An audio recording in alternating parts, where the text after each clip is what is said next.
2025 Kingston Comprehensive Plan meeting for the steering committee.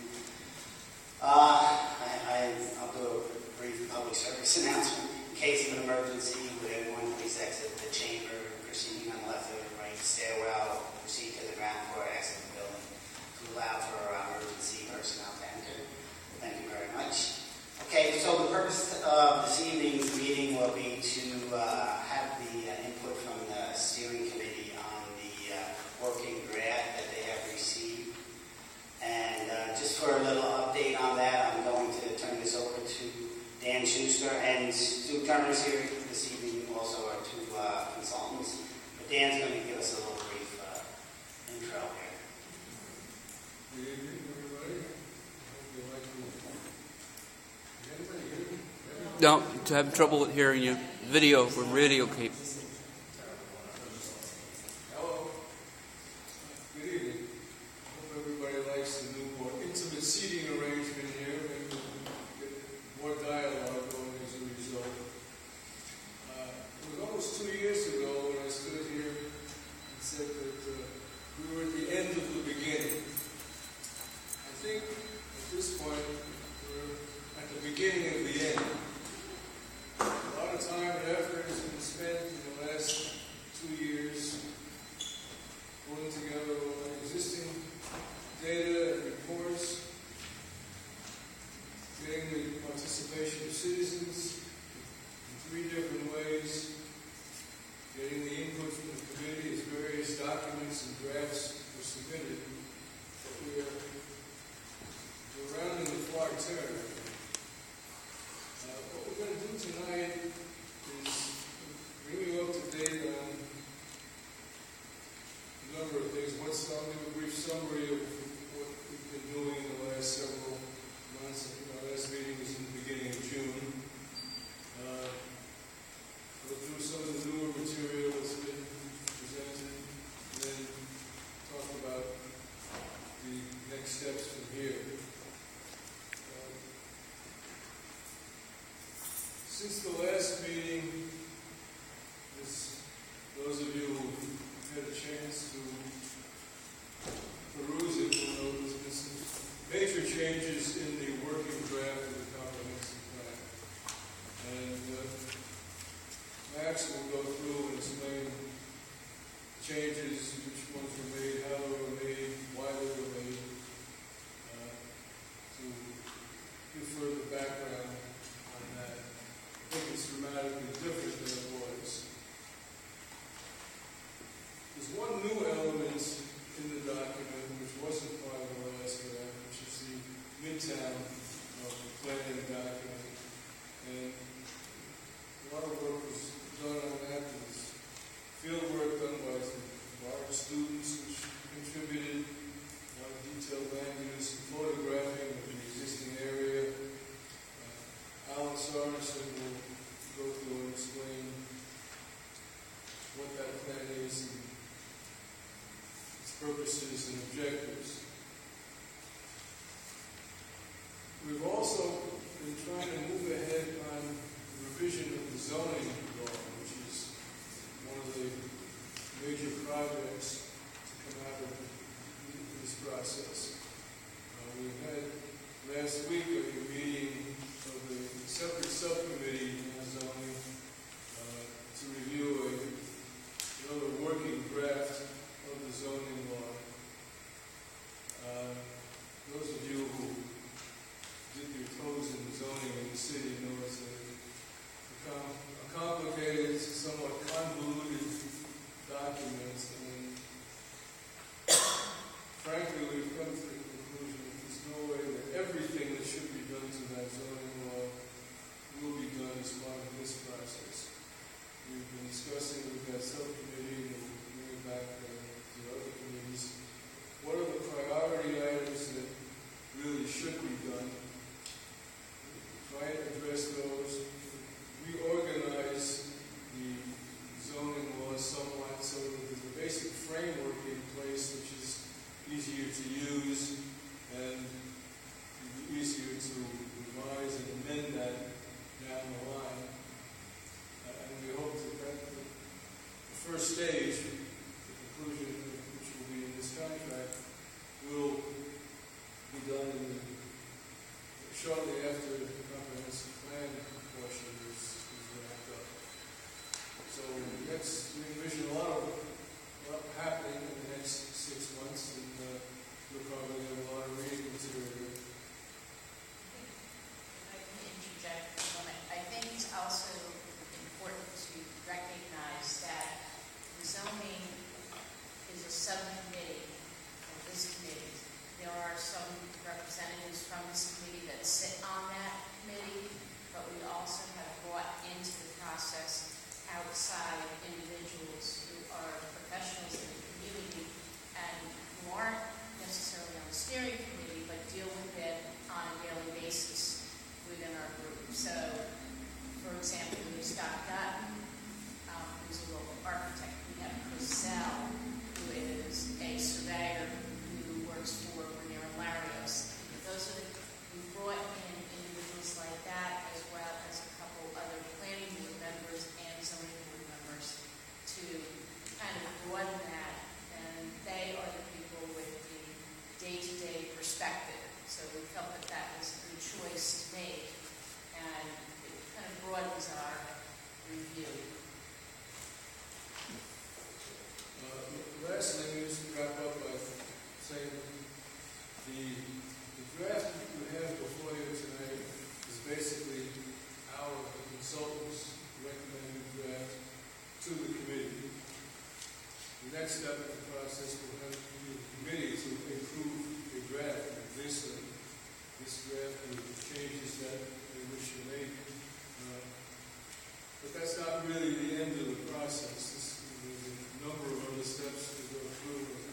Stu will outline those as we conclude. But bear in mind, this working draft will continue to be worked on for a while. We don't want to get hung up on minutiae in this draft. Certainly the technical points and the plan elements, but the wording and things will be subject to change for some time as it goes through probably some additional modifications. Thanks. Max? Okay, so when last we met, we already had a meeting on a working draft. We received a lot of comment from the committee members, and several of the points at that meeting that were most pointed was that the previous document just wasn't a easy to read or easy to use document. And they felt that the organization wasn't appropriate. So the first thing we did in revising that draft was we looked to reorganize it so up front we had a expanded introduction and an overview chapter that dealt with recommendations and strategies citywide. So that first we would talk about planning for the city, then we would talk about subject matter on a citywide basis, whether it be transportation or whether it be community resources. And then lastly, we broke into the 3 identified core areas of the city, one of which is Midtown, which we also added a new chapter, a new section that goes into a little more detail that Alan will go through. So really the first change was that reorganization of the previous draft. The second thing we did is working with Sue and Kyla in the planning office was we attempted to annotate wherever possible, or as much as possible, where recommendations originated from other studies. I cannot guarantee that we got every single one, but we did attempt to as much as possible. We also incorporated, there were several comments that were made both at this committee meeting last time we met, as well as following the committee meeting. Several comments were received by committee members in writing, and we attempted to incorporate all of those that we could. There were a couple that were duplicative, which insert something that was already dealt with in another chapter. And in the interest of conciseness, we only put each recommendation in one spot. Because we did, this document is starting to get a little bit big. And obviously it needs to be user-friendly, and it's not something that we want to sit on the shelf somewhere. The next thing is we were actually in receipt of a number of comments that really helped us to incorporate some of the studies that were done by the CAC previously. And that includes the urban agriculture, the climate change, sea level rise studies. And so we incorporated those studies as well as some other studies that were given to us by Sue into the document to the extent possible. And lastly, we actually were in receipt of some initial comments from the CAC that were not necessarily from members, but from informed persons who work throughout the community on a number of different subjects. And to the extent possible, we reviewed those comments. But since we're still at the at the consultant draft stage, what we did is we really mined those for everything we felt as your consultants that we could just put in there that informed the plan better, the strategies that incorporated other documents as much as possible. So some of those comments weren't inserted into the document, but that's okay because there will be another opportunity here after this committee, the steering committee, adopts a draft. That draft will be made available for public input. So again, we incorporated the comments that we were comfortable doing as your consultant, but the committee may choose to incorporate more of those comments in the future. And that may require some more weighing and balancing of competing interests that as your consultant we were comfortable engaging in. So that's really where we are with the changes. A lot of them, again, we're incorporating additional material from different studies. But there has been some substantive additions, and Alan will go through that as we deal with Midtown. I was just going to put an add-on to Max's comment there. Several of the documents since our last meeting have been added to the website. So they are all posted there, and they are accessible on Kingston 2025. Okay. Like a quick overview of the language on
few green spaces that you can easily get to within the Midtown area. And I think there's a compelling need for investments in parks and recreation investments into the streets, kind of soften the streetscape and make it more attractive, not only as a place to do business, but also as a place to live and to work. I think there was also some opportunities to utilize vacant parcels for urban agriculture, and also important initiative would be the creation of multi-purpose gathering spaces, like Village Green or Village Square. Obviously, in the heart of the town, we use the term multi-purpose because a central gathering place might be used during summer for concerts or events, might be used as a place for a farmer's market, and when it's not used for special events or activities, it's just a green space where people can get a respite, from the day's work, or get out of their apartment or their place of work. And then within the plan, we kind of developed this map that identifies the activity and industry clusters. We have Woodwork and there we go, Learn Center. We also have Performing Arts, Culture and Entertainment Center, Health, Wellness, Education, Government Center, and Live, Work, Learn Center at the Hillsdale County, Hillsdale County Community College Satellite Office. One of the things that you'll see kind of connecting each of these clusters, kind of in the yellow rectangular shapes, are the areas that we would have on priorities for Complete Street. And that would be, by having Complete Street initiatives along those corridors, it begins to tie those activity centers together, encourage pedestrian traffic within and between those activities, and just enhance the economic vibrancy on the streets. There is an opportunity, I know we spent some back and forth on the county about the Delaware Monster rail line, but clearly, there is the opportunity for multi-purpose trail along that right-of-way. And that can really provide a catalyst and an opportunity to create an important gateway to the green space that would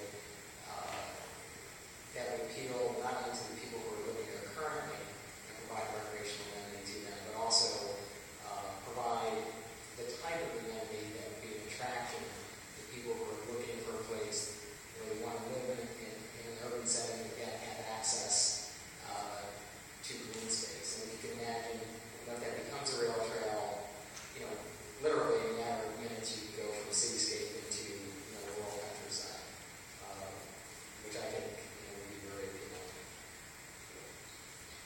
I'm going to keep this brief, so I'm going to go through these last points. Land use policies, in a nutshell, they should help to facilitate growth in niche industries, arts, live, work, non-nuisance industries, healthcare, education, arts. There's a need, we believe, to streamline the development and review process. So if you have one of these types of industries or businesses looking to either expand or locate within Midtown, that the process is onerous and deterrent to that new investment. And also, there's going to be prioritize city investments in public improvements within Midtown, area. Economic opportunities,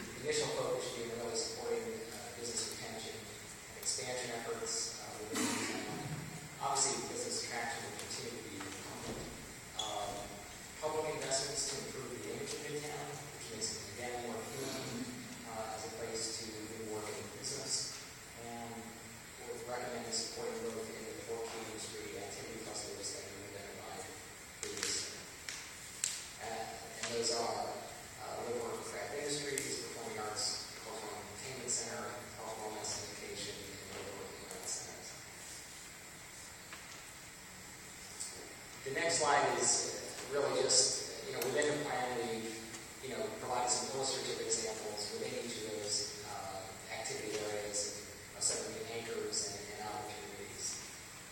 And the plan speaks to this in much more detail. I think too that it's important to note that some of these philosophies that, these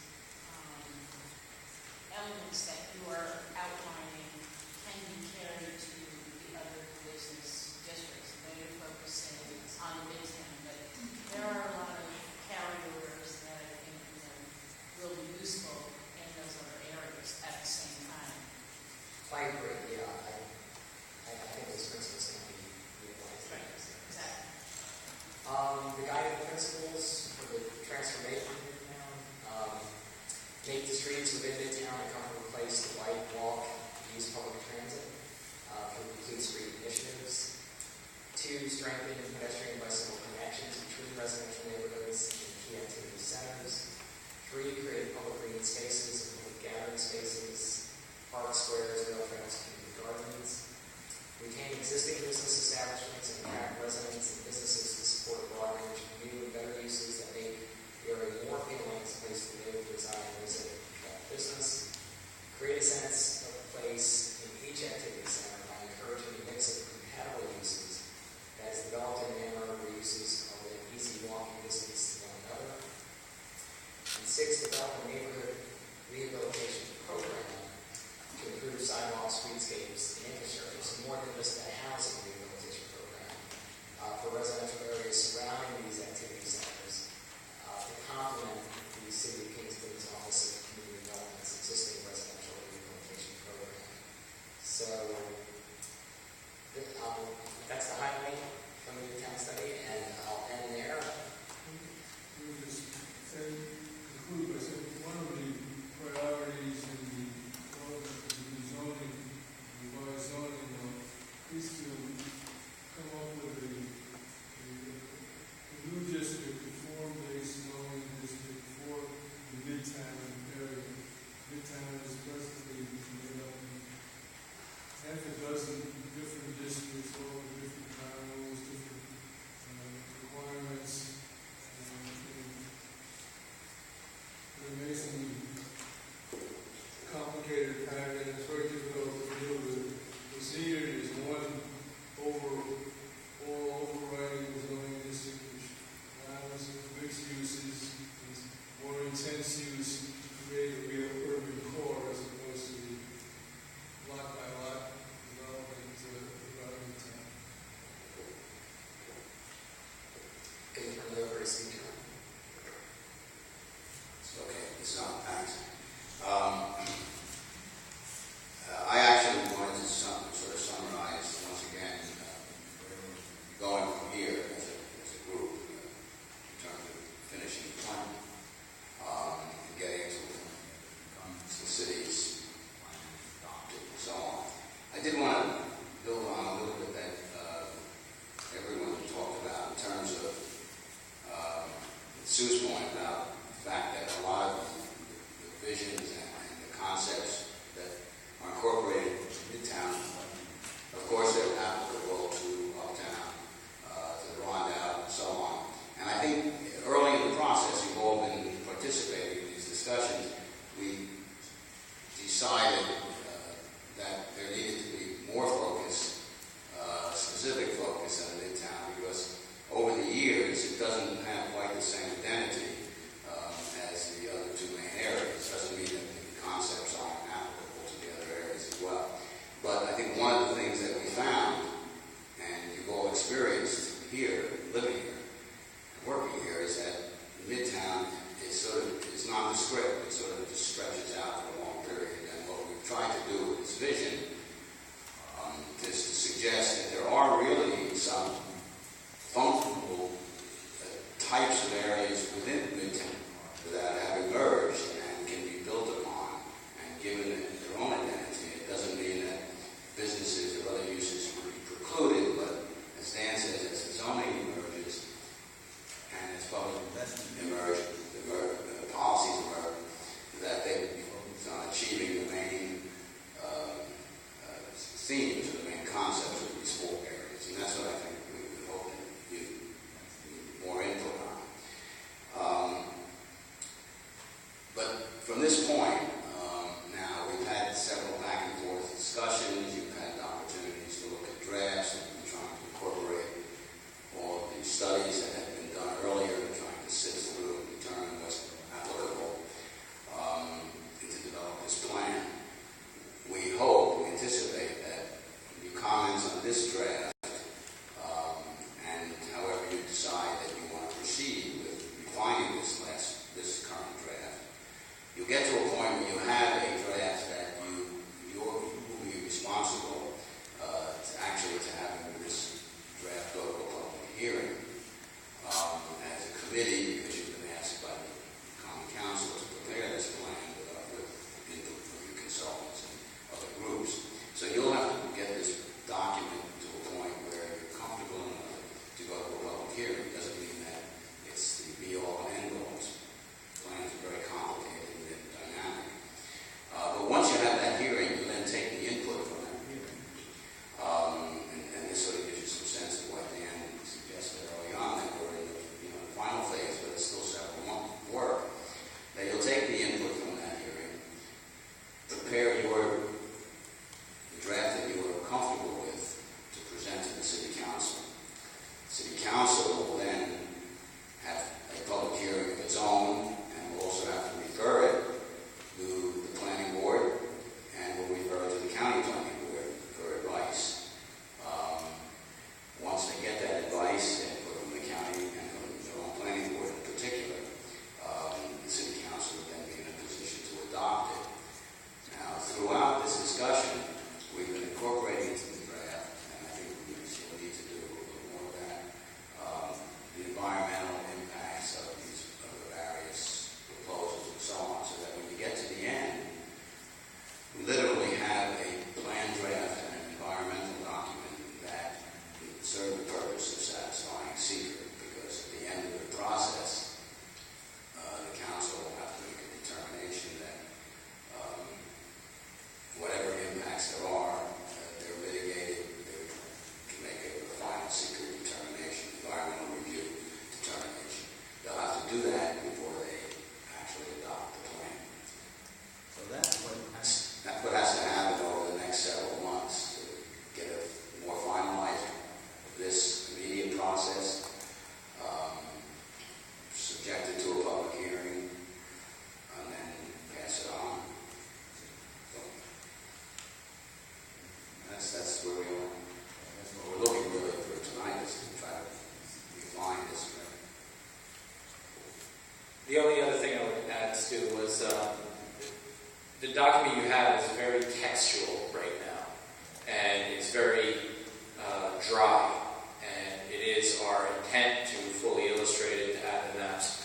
It's just, I don't know if any of you have worked at this side of the document. It just becomes so cumbersome when you illustrate it early to cut and paste and change things. And so it's always our practice that when you guys are ready and you're happy with the text, the importance to view the document, that's when we'll make it look much more attractive, much more user-friendly.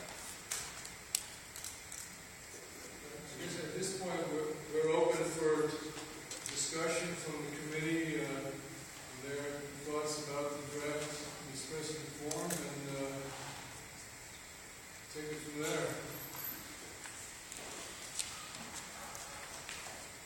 Brandon? I think first off, I just want to say you did an excellent job incorporating a lot of information. I know you have a lot of comments, and I think you did a wonderful job of incorporating those. So I'm speaking for myself. I really appreciate it. I'm sure that the for others in this room who put a lot of time in and reflected that. I did want to just ask a question, and I don't know, and this is, there's a lot of text here. But one thing that I'm curious about is how well reflected in this the heritage area is, and the fact that we have a Historic Landmarks Preservation Commission. There are historic areas. There are some existing structures that have applications for grant funding and have other implications that are important. That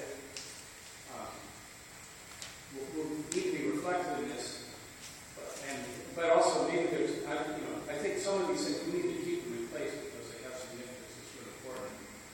Others, it may be that people are considering going another way. I don't know, but the two I just mentioned, I think, are pretty important for their significance. So maybe we made a listing or a map of historic sites. We have the existing maps that we have of the city. Often we show the heritage area, which really is the waterfront, Broadway border, go down to Wilbur Street, go out. It really covers a lot of areas. The old Cultural Park now, the heritage area. And of course, I didn't mention the local waterfront revitalization program, but that whole area on the waterfront has implications for, if you're on this side of the line, you get funded, and if you're on that side, you don't. From the DOS, so from the Department of State. So these are areas that have significance that certainly go beyond just, here in Kingston, what we might want or not want to do. It also helps us pull in funding and make sure that what we do in those areas is consistent with existing plans that have a different, So in the sections that discuss those, and there's a summary of all those maps to go along with it would be helpful. Is that what you're saying? Yeah, I don't know how you take all this information. Actually, you put too much on a map, I realize that. But so as long as they're reflected in there, and then what is done with zoning and code matches up to the boundaries and appropriate ways to make it, because it can become complicated. The neighbors on the other side of the line, so it's different for them. How do we match that up as best that we can when we're looking at zoning?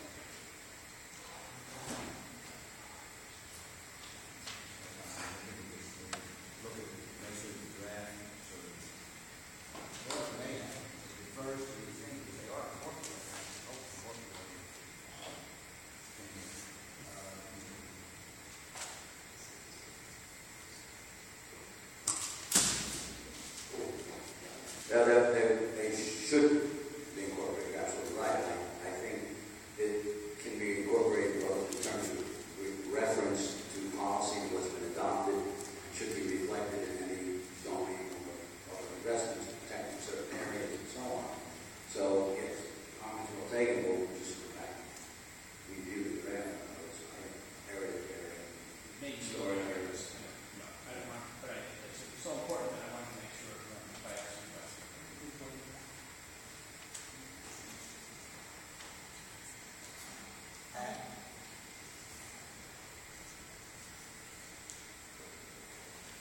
I have a concern on page 37, objective 6.2, to simplify the regulatory programs and protections to ease processing of development approvals involving historic resources. That needs to be amplified and spelled out. Will that be spelled out? This is much too generic a statement. I don't know what's going to happen.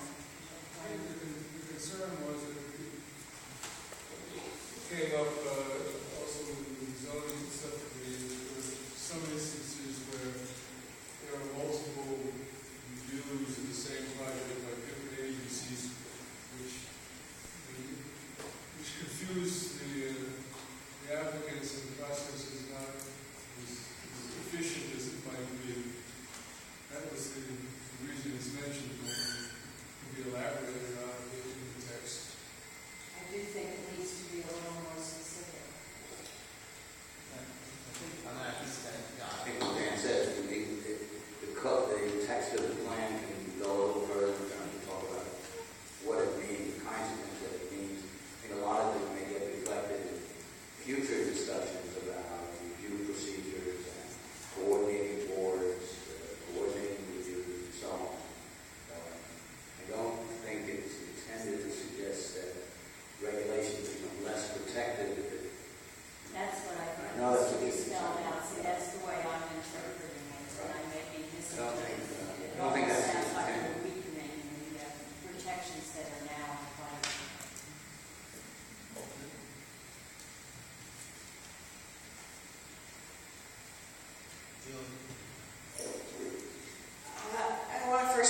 catchy so that it was easier to identify. So an example of what I'm saying is you have the 4 different sectors. One of them is live, work, and craft industry, and another is live, work, and learn. And those are very similar. 3 out of 4 of the concepts are the same.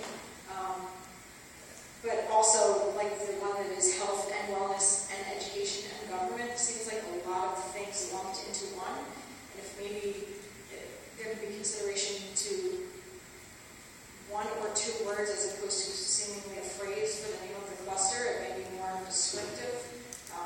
And then people may be able to identify more as opposed to saying, which cluster was that with, string of words. Just in terms of communication of what the clusters are so it's more catchy phrasing. The other thing was that throughout the document, both before and after the Midtown Core Area section, the structure of the document is the same and it's laid out with objectives and strategies. But throughout that entire section, it is not laid out with objectives and strategies. So it cuts through, all the way through goals and objectives and strategies up to 7, and then there's a substantial number of pages that aren't within that same structure, and then it goes back to the other structure. So I don't know, in terms of flow, if people are going to be able to follow after the Midtown Core that we're going back to the same original. So maybe whether the Midtown Core Area part was the end or before that other structure, or that somehow the strategies and objectives are woven within the Midtown Core Area so that people can still follow the same. As opposed to having them at the end of that. At the end of that strategies. The strategies for the Midtown are? Yeah. I know it's very small. I got a copy of it. I can see it. Page 50. Beginning of page 50. If you can find page 52. Find page 52, yeah. That's right, okay. The 8.1. Yeah, I mean, the pages in front of that are really background and so forth to give the basis for what takes place here. Right. Which is different than any of the other chapters, but I think it's a logical difference.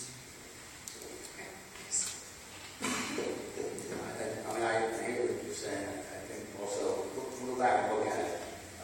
We sort of looked at Midtown as a focus, as a separate geographic, I guess, area.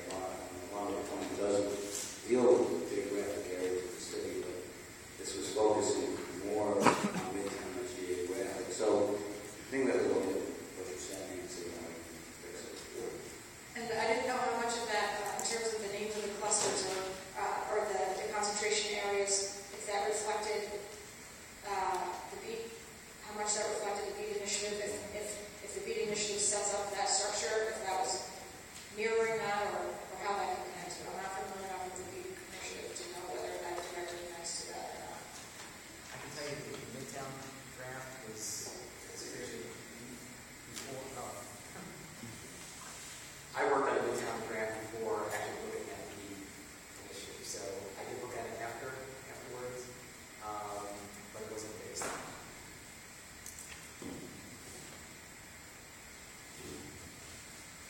Anyone else?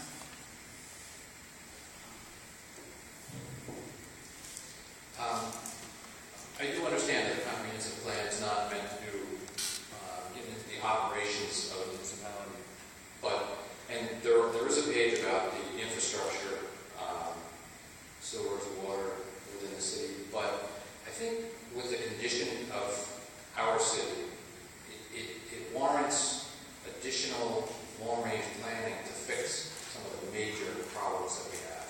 And I don't know how or where you would do that in this kind of a document, but I don't think we can just touch on it like we do here. I think it needs to be more substantial than that. Given recent history, I can understand why you make that comment. It's really beyond the scope of a comprehensive plan to get into the specifics, but I would agree that there ought to be at least a prominent mention of the fact that the infrastructure in the city is old and in difficult shape and should be examined more carefully wouldn't be getting into the specifics of it, but would be, I think, waving a red flag that it is a concern and shouldn't be ignored.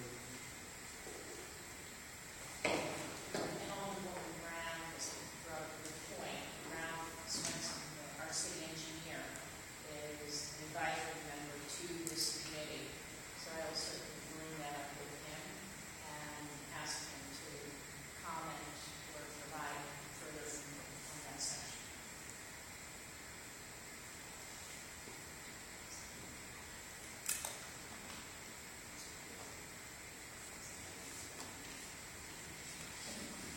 Anyone else?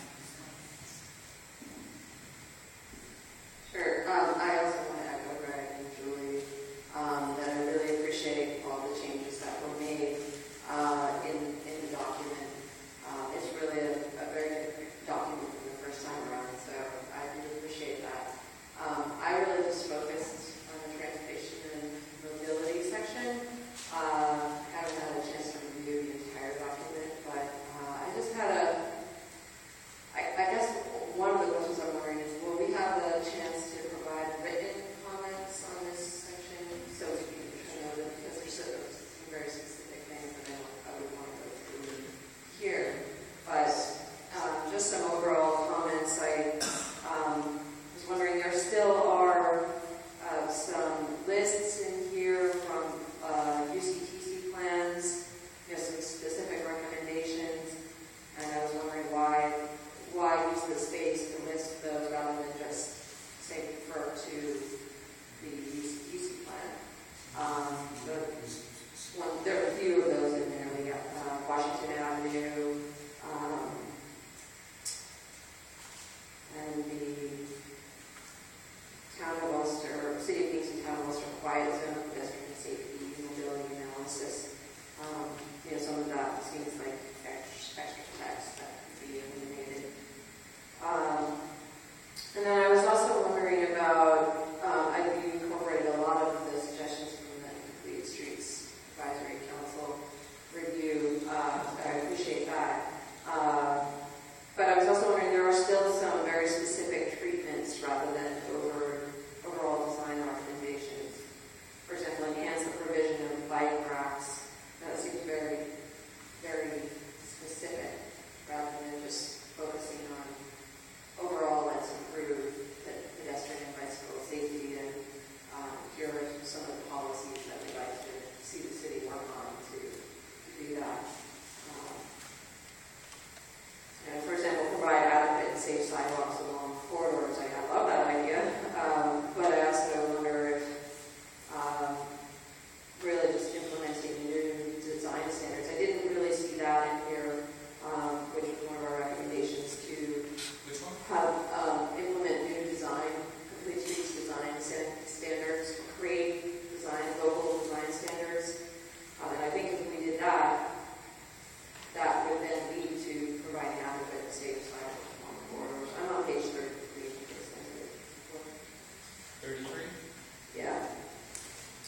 I noticed under strategy 5.22, you say develop new policies and tools to implement the Complete Street standards. But there's some other language in what we turned into, that we turned in, I think might help with that. If I could just respond to the points. Ultimately, this plan needs to reflect the committee's comfort level with level of detail. Mm-hmm. It was a struggle, certainly, because you want the master plan to be a one-stop shop. So you want it to be, the city council. We're looking to set up a structure whereby each year the city council goes back to the plan to look for things to implement in the upcoming year. So you don't want them to be too nebulous, because then they're things that the city doesn't feel like they can accomplish easily. So the more detail you give them, the easier it is for them to say, okay, let's do bike racks throughout the city, or let's develop design guidelines throughout the city. So you want it to have some specificity, but at the same time, if you're too specific, then it's, like you said, the UCTC lists, they get really hard to get through. And so that's something I struggled with, and I think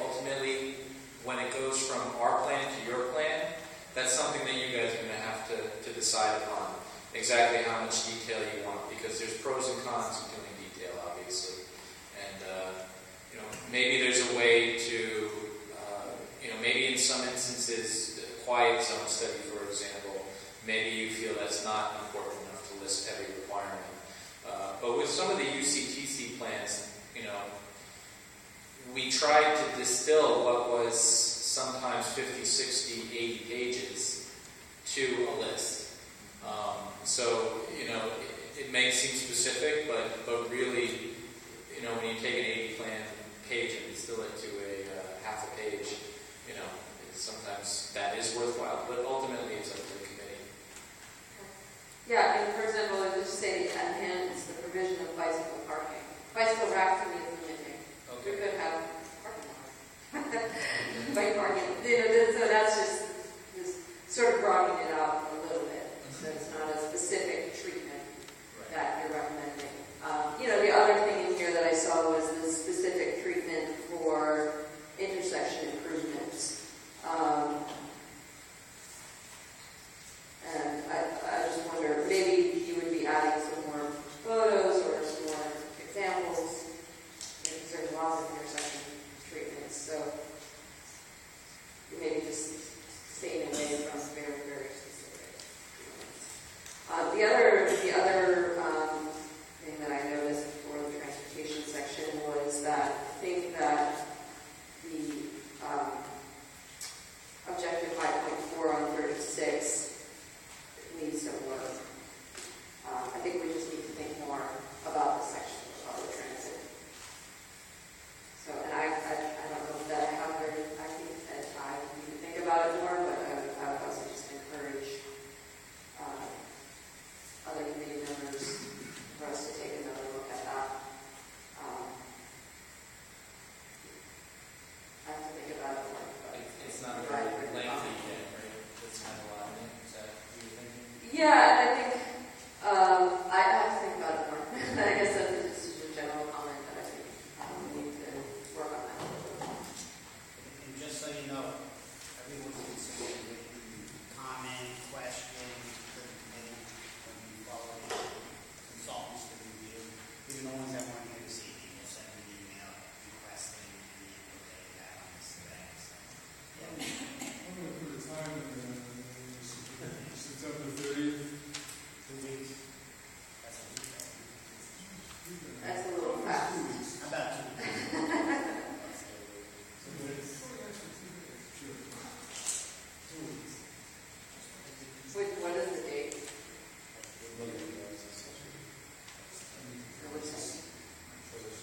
October 2nd. That's all. That's a Thursday. Anyone else? Steve, I'm going to try not to use the mic. I hope everyone can hear me. A couple of things. One is, I think what everyone struggles is trying to make less more. More is easy, making less is hard, and I think to the extent that you can shrink the plan so that it becomes understandable to the general people that need to essentially read it and comprehend it and also, quite frankly, implement it. It would be helpful. And I think in that sense, all of us are going to have to give up a certain degree of things that you want in the plan that are sort of there but not explicit or implicit within the document. And I think in that sense, I think, Max, a couple things come to mind. One is that just like you're annotating some of the things for Sue, you can start to think about annotating some of the plans and provide those annotations as it relates to some of the strategies. And I think what that will do is it kind of gives, just like the memo that accompanies a bill, it gives the context of how that strategy got into the plan. So I think that would be helpful. The other thing I would say is that graphics are meaningful. They're not just fluff added at the end of the plan. And I think the committee would be well served by discussing what graphics that they want in the plan. And I think some of those graphics would be one of the most difficult things to do, particularly with investments, is define priorities and define them. And comprehensive plan work and the public process that it goes through can help the Common Council and those other decision makers sort of define what the priorities are. And so to the extent that you start having the conversation about investments in complete streets, the question is where? Where do you start?